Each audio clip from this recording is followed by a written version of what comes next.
Melissa Harris-Perry, in for Tanzina Vega, and this is The Takeaway. Thank you for spending part of your day with us. Now, it's June 1, the first day of Pride Month. 4 weeks of marches, actions, celebrations, protests, and proms organized and led by LGBTQ+ communities across the globe to ensure visibility, build solidarity, and create change. Pride is also the annual commemoration of the 1969 Stonewall Rebellion, the watershed week when the patrons and community of Greenwich Village's Stonewall Inn collectively resisted police violence and harassment. It was a release of energy. They could now fight back for all the times they had to slink away without being able to say anything and take whatever crap the cops were giving at them. And once it broke loose, it was very contagious. Deputy Inspector Seymour Pine, who led the raid, speaking in an interview from 2004. And that's the reminder that Pride Month is not only about cultural and community celebration, it is also about politics, a point President Biden made explicit in his address to Congress in April. I also hope Congress will get to my desk the Equality Act to protect LGBTQ Americans. For all transgender Americans watching at home, especially young people, you're so brave. I want you to know your president has your back. And President Biden's backing is especially important right now. More than 30 states have introduced bills targeting the rights and freedoms of transgender people. All this while transgender youth and adults faced outsized rates of homelessness, incarceration, and vulnerability to violence. With me now is Kate Sossin, LGBTQ+ reporter at the 19th. Kate, welcome back. Thank you for having me, Melissa, and happy Pride. Happy Pride. Now, I actually want to start by having you walk us through what some of this legislation has been that's been introduced in states specifically targeting transgender folk. Yeah, the main two types of bills are what we call medical youth bans. These are bills that prevent transgender youth from accessing affirming medical care. For the most part, these are puberty blockers, so when kids hit an age where they are at an age where they would be comfortable transitioning, then they might be able to. But in the meantime, while they're figuring that out, they can go on a puberty blocker that just prevents them from experiencing development in a body where they wouldn't be comfortable. So this just pauses puberty.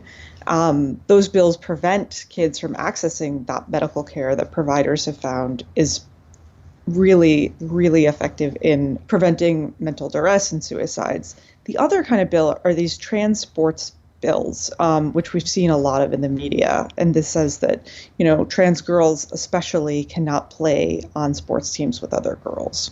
And those bills we've seen pass at really alarming speeds. Last year, we only saw this pass in one state, and now we have 8 states that have passed these bills.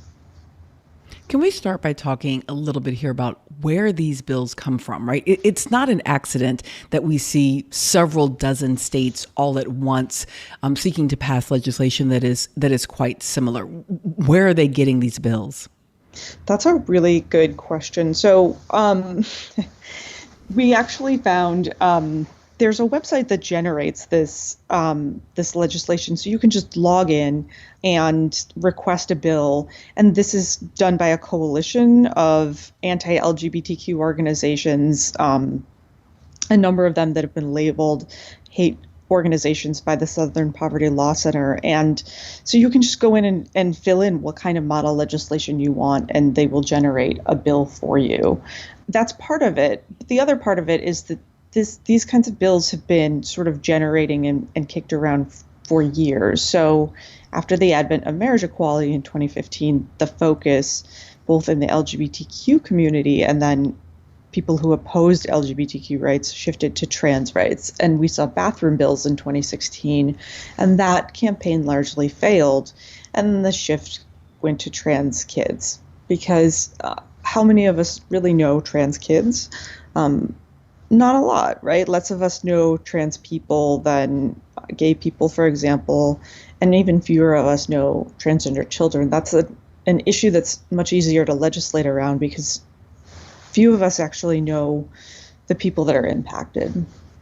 Right. So it's this bizarre reality where, on the one hand, there is no problem here to solve. Right. There's not some fundamental crux of anxiety in middle schools where trans kids are, sort of overwhelming the sports teams. But, right, the problem that it creates, right, so it's not solving a problem, but it is creating a problem, right, for vulnerable communities. Talk to us a little bit about, for example, the economic vulnerability of trans folks, and particularly trans folks of color, and how COVID really revealed so much of this economic vulnerability. This is a really important question, I think. So, in the worst year that we had ever seen for transgender homicides was 2017. And in 2017, we had 27 reported transgender homicides. It was a crisis unlike anything we'd ever seen. In 2020, we had 44 trans homicides.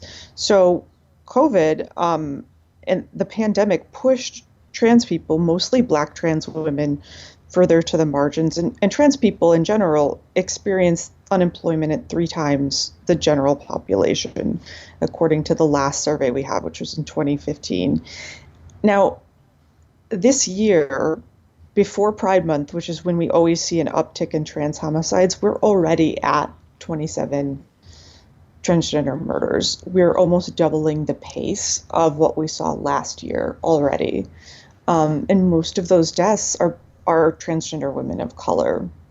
So, and a lot of advocates are saying that it's the pandemic and it's also these anti-trans bills. So what we're seeing is these bills that are passing in states like Alabama, Mississippi, Arkansas, South Dakota, Montana, places where you don't necessarily have huge populations of transgender women of color. But then we're also seeing the homicide rate of Black trans women tick up in states like New York, in cities like Chicago, where we do have these high populations of Black trans women. So the crisis is being felt across the country, and these bills are impacting trans people everywhere. So important, it feels to me, to recall that even in moments that are this painful, and I feel like I can almost hear the pain in your voice about this vulnerability and this violence, this kind of almost legislative violence over and against folks relative simply to identity, that at the same time, there's always resistance that exists in these moments as well. Can you talk about the ACLU's decision to sue the state of Arkansas over an anti-trans law?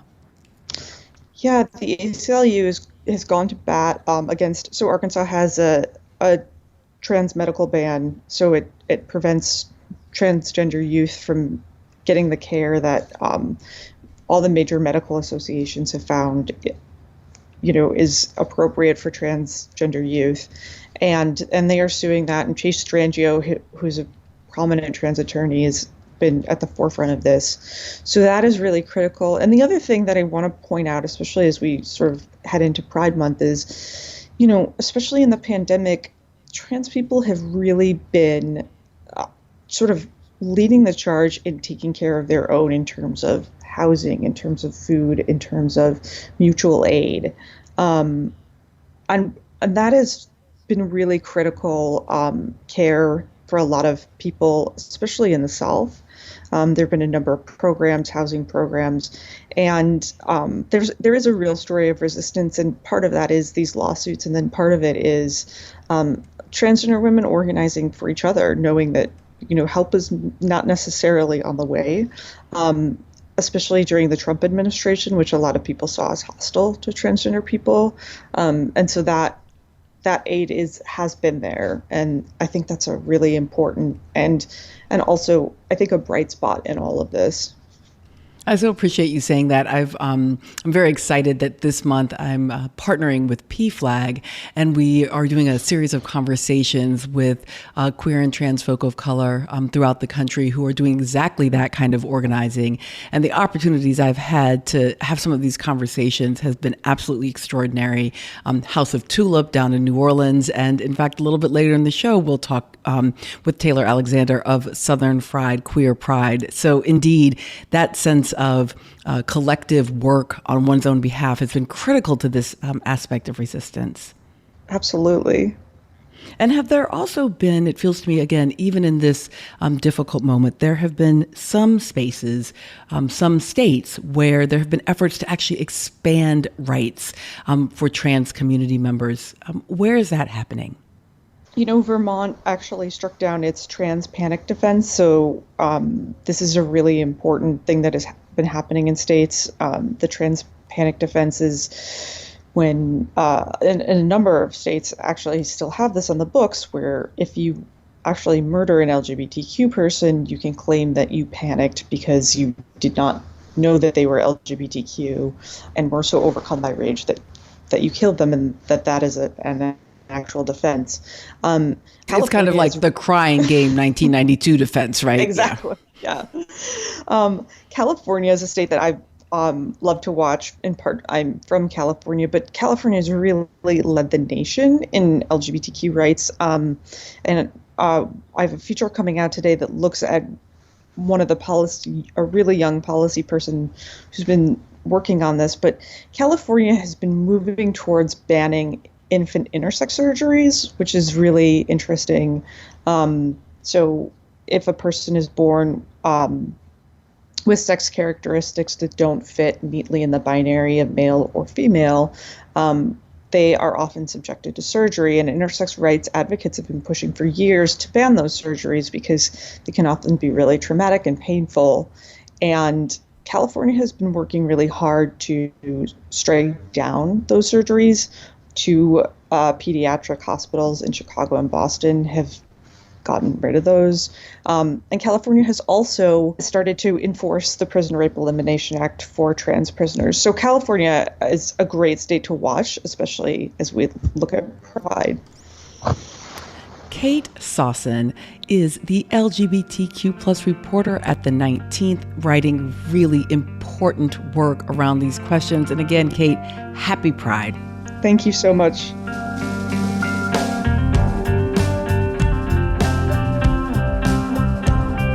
We just heard about the broad slate of anti-trans legislation introduced around the country. And many of those states are in the South, including the state of Georgia. Well, for Pride Month, I've partnered with PFLAG, the nation's largest family and ally organization, to bring important conversations on how queer and trans people of color are bringing change to their communities. In the series called What Makes Pride, we feature activists, artists, and movement makers. According to the Movement Advancement Project, 1 in 3 LGBTQ plus people live in the U.S. South, more than any other region of the country, and more than 4 in 10 LGBTQ plus people in the South are people of color. And although the onslaught of anti-queer legislation has a distinctively Southern flavor, so does the ongoing and effective organizing of queer and trans Black folk and people of color.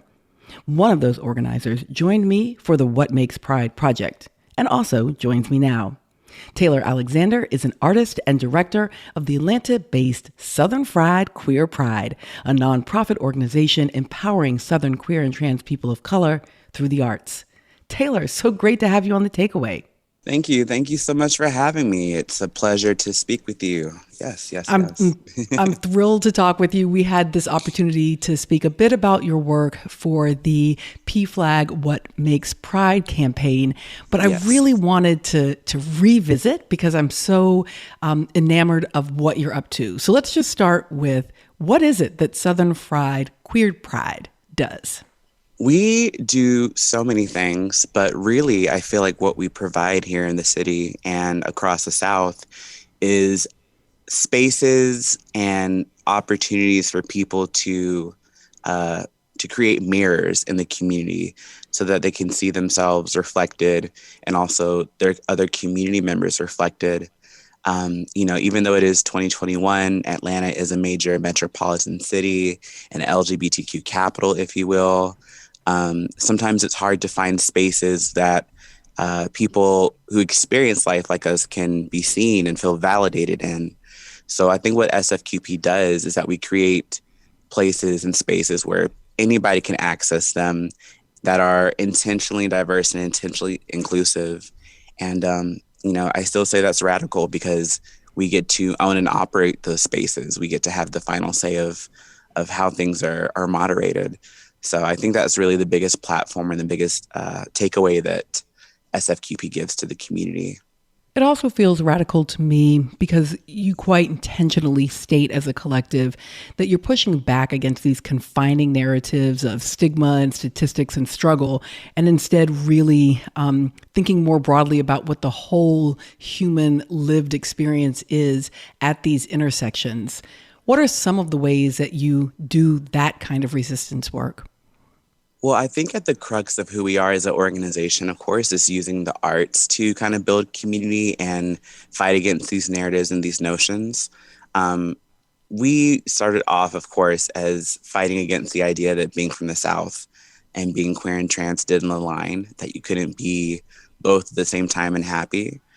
So what we do is that often we just uplift the narratives and the people that are already here, our history of resistance, our icons, our legends, our own versions of the Stonewall uprisings. We have such a vibrant, beautiful history here in Atlanta and across the South, and that's really what we're trying to uplift against that narrative. And this looks like, a multitude of ways, whether it's, working with the local ballroom house communities here in Atlanta to put on the Atlanta is Burning Ball in 2018 and highlighting Black excellence in the ballroom scene, or creating spaces where Black trans people can see themselves reflected and have discussions and narratives that are beneficial and helpful to them and their community. It looks like a myriad of different ways, but it always goes back to making sure that the people that are being pushed to the side and further marginalized are the people leading those conversations and creating that kind of change. When you talk about the arts as central, of course, as you know from our earlier conversation, I am all into night work. Let's listen to a clip of it. It's a song that you released actually back in 2017. I go out each time, it always hurts, because you never think too early first.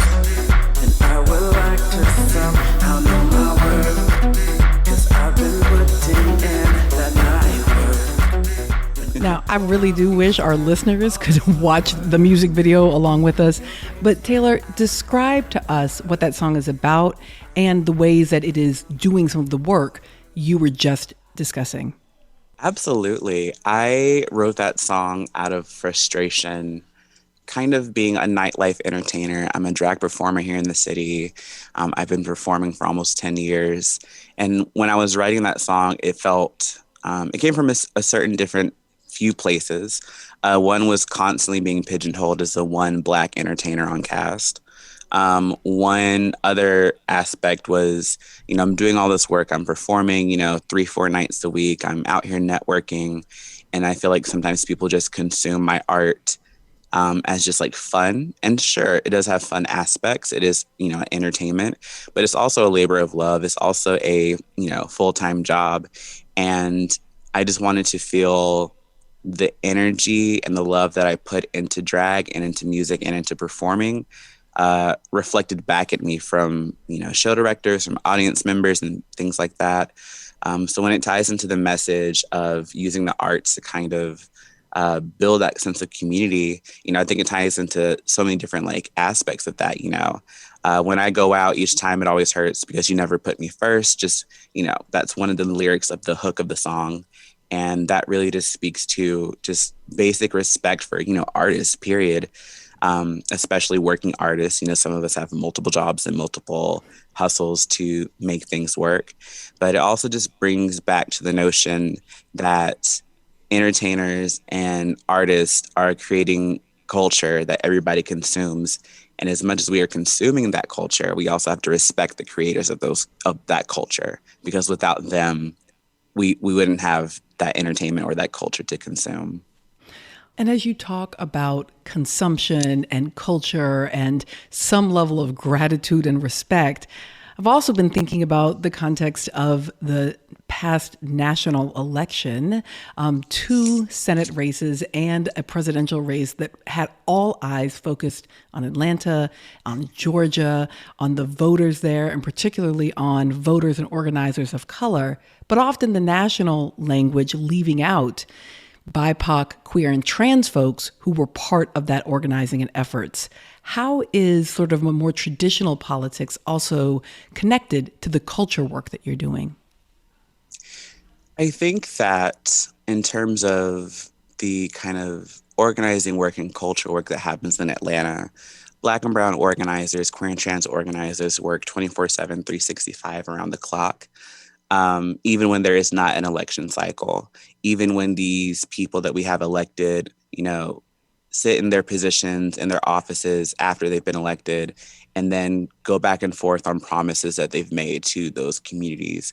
So I think what really stuck out in these past few elections is that, suddenly all these eyes and attention were on Georgia and were on Atlanta and on these organizers who, despite the narrative, have always been organizing and putting their energy into mobilizing the people. And sometimes they were erased from the truth, erased from the real narrative of who was driving change here in Georgia and Atlanta. So I really feel like, last year we really saw those people who have been doing the work get their flowers. And I just hope that energy, that respect, can be reciprocated and can be continued so we don't have to consistently fight this narrative that we're only active when there's an election cycle. I hope that people realize this is an ongoing 24/7 kind of community organizing spirit that we have here in Atlanta. And when you talk about that reciprocal sense of respect in order to do that 24/7, 365 organizing, I know that you all have been working at Southern Fried Queer Pride to fund a Black queer-owned community space. Can you tell us how that's going? So ever since we started as an organization, we wanted to have a community space. Contrary to popular belief, even though Atlanta is a LGBTQ capital in this country, we lack a lot of the staple resources and spaces that other big metropolitan queer and trans cities have, namely a community center. We don't have that here in Atlanta. And, a lot of people don't understand that community centers offer not only resources, but also accessible spaces for queer and trans people of all ages to get resources, to find community, to express themselves. It's something that large LGBTQ communities and even small ones need to kind of have a home point. So last year in 2020, actually, we launched a fundraising campaign for the space. And in less than a year, we raised $130,000. And this Pride Month, we are relaunching that campaign to continue fundraising, because a part of this goal is to make sure that we own this space. Because as artists, as marginalized people here in the city, we're constantly being gentrified out of our neighborhoods. We're being pushed out because a lot of us don't own that property. And we want to make sure these roots that we're setting down stay there. So we're super excited, and we definitely think that we can make this a reality, hopefully by, early 2022. Taylor Alexander, Executive Director of the Atlanta-based Southern Fried Queer Pride. You could hear more of an interview with me and Taylor on the PFLAG series, What Makes Pride, every Tuesday in the month of June at pflag.org. Taylor, thank you so much for joining us on The Takeaway. Of course. Thank you so much for having me.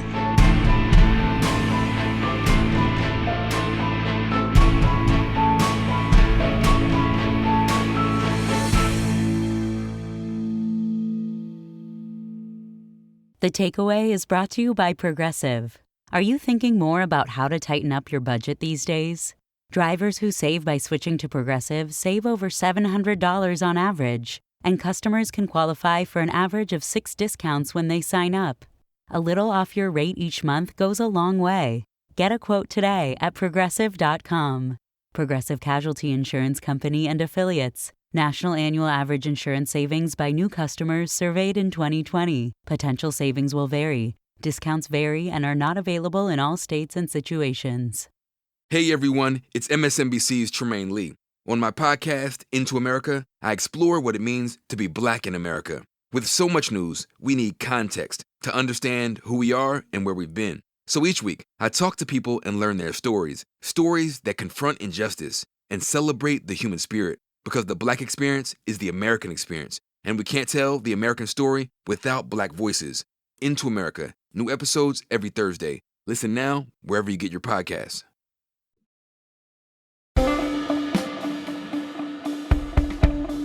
Last summer's global protests against white supremacy and systemic racism led to institutions from corporate America to municipal police, colleges and universities, philanthropies and media organizations, all to take stock of how race and inequality manifest in their work. And this included museums. Now, some museums are reckoning with their past in very tangible ways. This April, in a historic move, Germany announced it would return stolen artifacts currently in its museums back to Nigeria, including the priceless Benin bronzes of the then Kingdom of Benin. And in March, the University of Aberdeen in Scotland agreed to repatriate its Benin bronze. France also indicated similar plans this year. Yet some museums, including the famed British Museum and the Metropolitan Museum of Art, have not committed to doing the same, despite having sizable collections of looted objects, including Benin bronzes. For more on this, we're joined by Karen Attiah. She is Global Opinions Editor at The Washington Post. Karen, always good to have you with us. Thank you so much for having me. Absolutely. And also with us is Chika Okeke Agolo, who is professor at Princeton University in the Department of Art and Archaeology and the Department of African American Studies. Chika, also thank you for being with us. Thanks for having me. So, Karen, let's just start with why some of these museums in Europe have announced that they're returning these artifacts. How have they been framing this decision? So, obviously, the latest, as you mentioned in your intro, Germany has pledged to return its collections of the Benin bronzes back to Nigeria, and the framing was of basically almost of a moral obligation to do so. And it's interesting that we're even talking about this right now when it comes to Germany's history and past in Africa. It also, just over the past weekend, has agreed to pay out some 1 billion euros to those that it colonized in Namibia. But it's really this reckoning with the sourcing, with the history, with the violence of how these objects were stolen in these punitive, violent raids in the Kingdom of Benin. So it's been really intriguing to see Germany really taking this lead, and we do have to note that it's also because Nigeria has basically agreed to they're constructing a museum to be able to house these objects back in Benin City. Again, thousands of these objects exist outside of Benin. And so now the arguments for so long have been that, there aren't museums, there aren't institutions that can safely have them, that can safely carry them. But there are now mechanisms and institutions in place that will house these objects in Nigeria. Chika, I want to come to you on part of what Karen mentioned there around this question of the violent ways in which these objects end up in these European and American museums. Can you tell us a little bit about that history? Sure.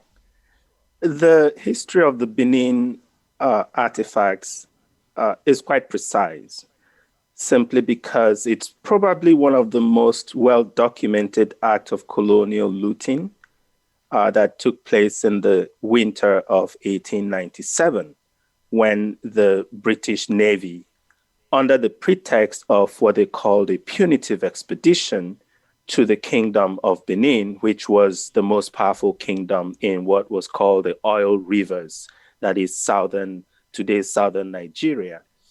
The attempt to seize control of the trade in the region from the kingdom made it necessary on the part of the British to vanquish the Oba of Benin.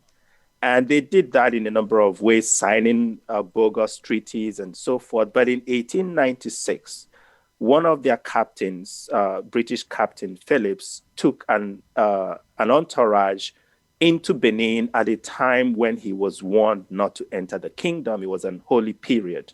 But he did anyway. He was attacked, and some of his men were killed. The British then used that as an opportunity to invade, burn down, and loot the palace. But before they went on that expedition, they had already sent word to the Foreign Office in England indicating that the palace had tremendous treasures, which, if they were taken back to England and sold, could pay for the cost of the expedition. In other words, they knew what they were going to do in the Kingdom of Benin, which was to embark on a military expedition, actualize the goal of empire, and still have the Benin people pay for it by virtue of seizing their treasures and selling them off to buyers, museums, and so forth in Europe in 1898, which was when the government of Britain organized the first auction sale just a year after the expedition. And that's how these objects spread across Europe and eventually the United States. So that history is so critical and valuable to know, this idea that there was a clear understanding about what that choice was and the ways that it was connected to a particular kind of fiscal calculus. Karen, can you help us to then put that history into a contemporary context and say, why then does it matter for these objects to be returned?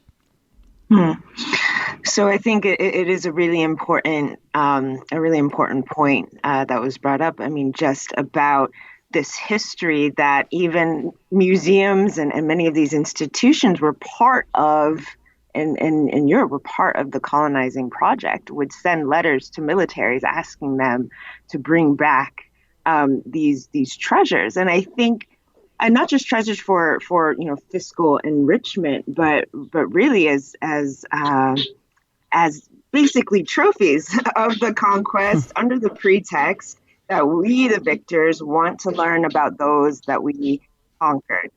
Chiga, maybe I can come back to you here, because I'm interested in whether or not there's any argument for keeping these items in museums. And by museums, I mean museums that are not on the continent. How would these U.S. museums or European museums justify not giving them back?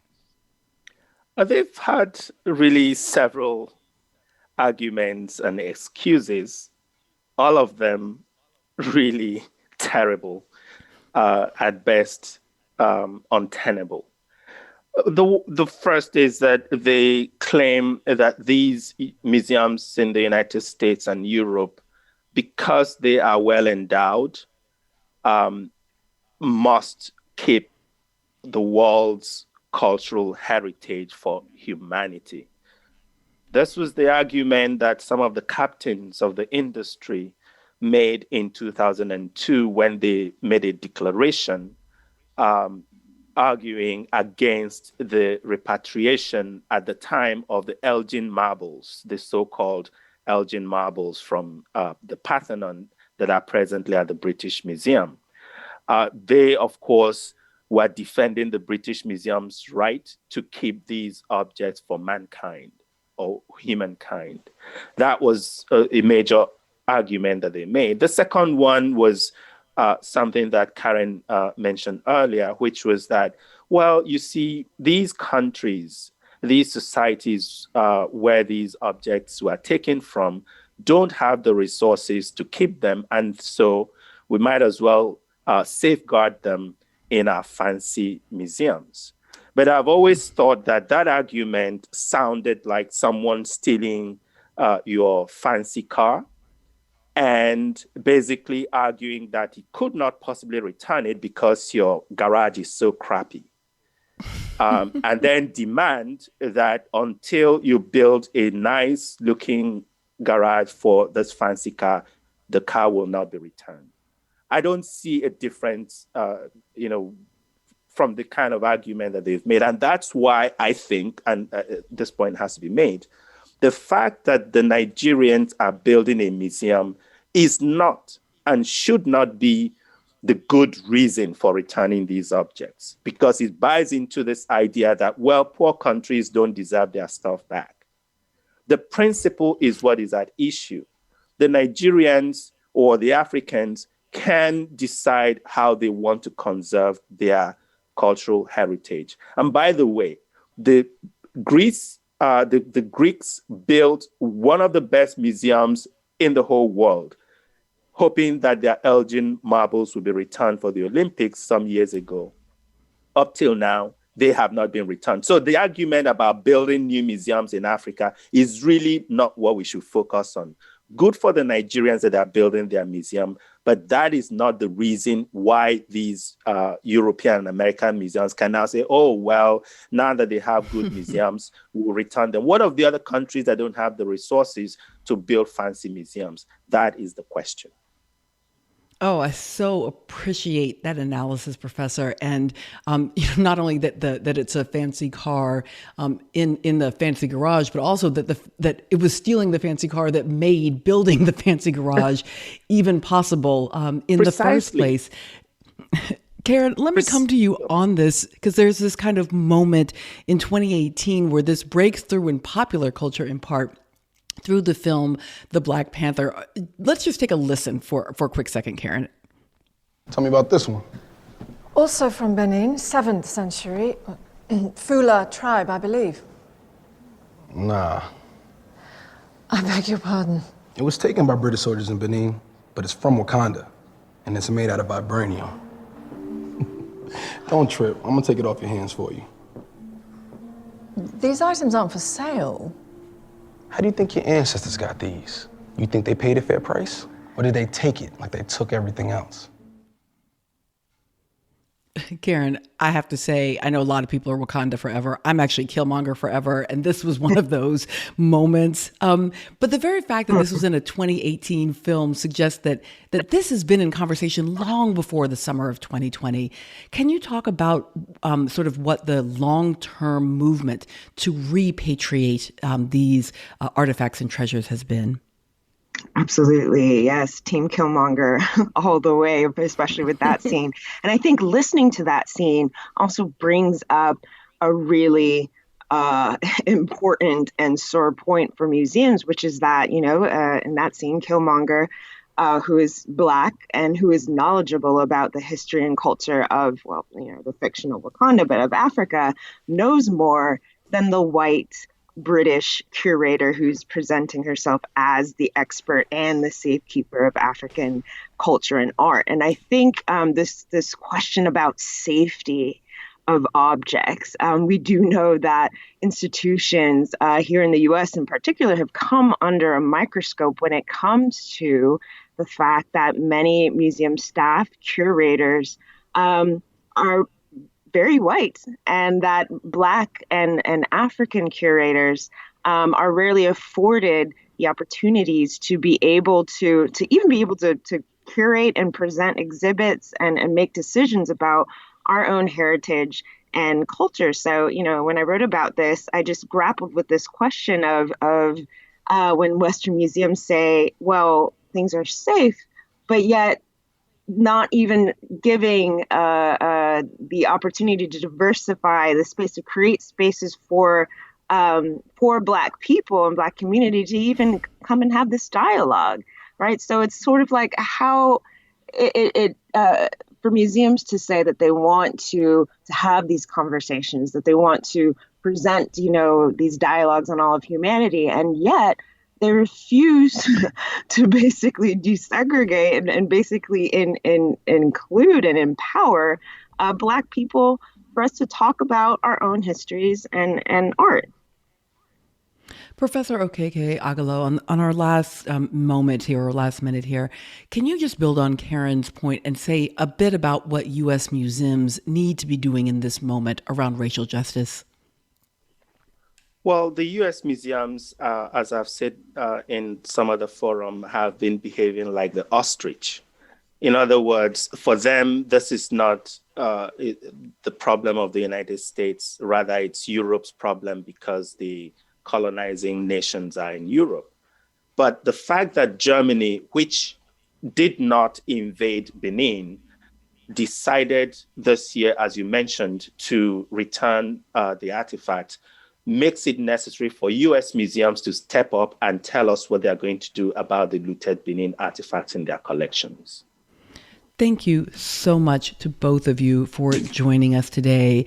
Karen Attia is the Global Opinions Editor at The Washington Post, and Chika Okeke Agalo is a professor at Princeton University in the Department of Art and Archaeology and the Department of African American Studies.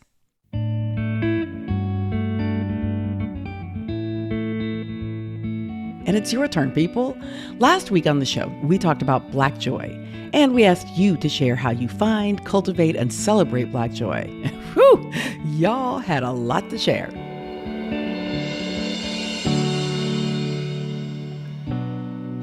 My name is Dorethia, and I'm calling from Oakland, Berkeley, California. And Black joy during the pandemic for me is getting in my car and driving through Black neighborhoods and watching the kids play, watching little babies run up and down the street. That's what watching Black people do their thing in my car, safe from the pandemic. That was my Black joy over the year.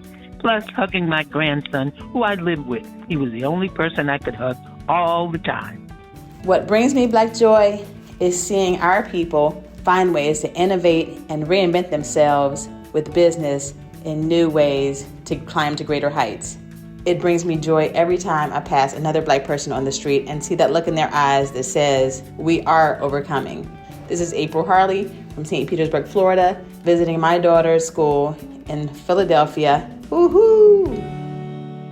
For me, Black joy is about humor, healing, leaning into community, be that family, be that quasi-family, be that friends. In every moment, being grateful and proud of the fact that I am a beautiful Black woman. Hi, this is Lexi from Newark. To me, Black joy means being in a safe space where you can dance and sing and laugh loudly, and you don't have to worry about the cops coming to break it up because they hear a lot of noise. You could just be free and be yourself. Thank you. So Black joy to me means watching a universal statement being made over and over that no power in earth can ever wipe out any one race with violence, hostility, and unacceptance. Black joy to me is seeing celebrities like Taraji P. Henson and Vivica A. Fox show concern for mental health in the Black communities. Also, having a loving daughter who is also a friend, and seeing her son, my grandson, get his 2021 BS degree, summa cum laude, in environmental science. And lastly, the hope that Black families that have been torn apart and down by different things brought on by inequalities and injustices will reconcile with one another in love. My name is Sharina, and I am in Spring Hill, Florida. Hi, my name is Laura, calling from Brooklyn, New York. To me, Black joy is a deep sense of elation. It could be about almost anything. For me, it's in singing, sometimes alone, sometimes with my gal pals, going out with them and just laughing our heads off about everything and nothing. We enjoy night on the town every once in a while. Could be out dining, could be out to a concert, reminiscing over old times. That's, for me, the essence of Black joy. Hi, this is Isabel calling from Harlem. And one thing that has helped me tremendously is to see visions of Black joy. And one way I've done that is to follow Black midwives and Black doulas, and seeing Black babies be born and happy families has really helped me a lot. Black joy for me is about knowing that I have a right to joy.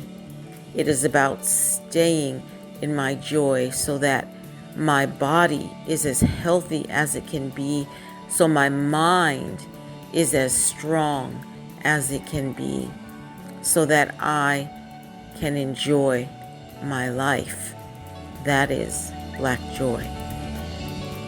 Thank you for your visions of Black babies being born, of grandbabies being hugged, of accomplished young people commencing into their adulthood through their college graduations. Thank you for leaning into family and community, for laughing loudly, for going out with your gal pals, for singing at the top of your lungs, and for sharing your Black joy with us.